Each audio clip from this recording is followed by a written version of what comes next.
İşte bunun kanıtısınız. Namaz Allah'ın emridir. Hayat kıble ile güzel. Evet. Allahu Ekber. Allahu Ekber. Yürüyüş yaptık. Daha sonra buraya gelip cemaatle namaz kıldık, dualar ettik. Filistinli kardeşlerimiz, Gazze'li kardeşlerimiz orada ölüyorlar. Bizim gibi namaz kılamıyorlar, okula gidemiyorlar.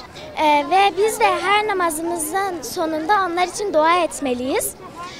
Filistinli kardeşlerimizi çok çok sevmeliyiz. Sonra onlar için protesto etmeliyiz. Onları daha çok sevmeliyiz ve dua etmeliyiz. Burada cemaatle namaz kıldığımız gibi umarım Kudüs'te de cemaatle namaz kılabiliriz. Çok mutlu hissediyorum, çok heyecanlıyım. Evde de çok heyecanlı çıktım. İlk başta yürüyüş yaptık, tekbir falan dedik. Kelime-i şehadet getirdik, çok hoşuma gitti. Gelip namaz kılmak da çok keyifliydi. Sonunda ikramlarla beraber çok güzel geçirdim. Gazze'deki üstüne bomba yağan çocuklar için de üzülüyoruz. Elimizden geldiğince çoğu zaman dua ediyoruz onlar için.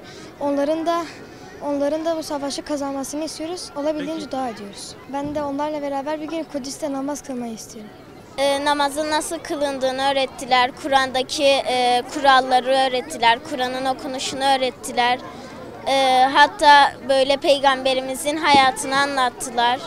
Bugün çok güzeldi benim için. Bugün yürüyüş yaptık, sonra geldik burada namaz kıldık, sonra günün anlam ve önemi konuşmasını yaptılar. Yani çok güzel bir gündü. Namaz dinimizin direğidir Peygamberimizin söylediği gibi. Namazımızı kılarsak cenneti kesinlikle kazanabiliriz. Bu yüzden namazlarımızı kılmalıyız. Bugün çok güzel geçti. Cemaatle namaz kıldık. Dua ettik hep beraber. Çok güzeldi bugün. Gazze'deki akranlarımız zulüm çekiyorlar. Burada güzel bir şekilde namazlarını kılamıyorlar. Bomba sesleriyle uyanıyorlar. Onlara da dua ettik. Heyecanlıydım. İlk defa namaz kıldıracaktım. Bundan sonra namazlarımı bırakmayacağım. Devam edeceğim. Benim arkadaşlarıma tavsiyem namazlarını kılsınlar. Bugün çok heyecanlıydım. Çok iyiydi.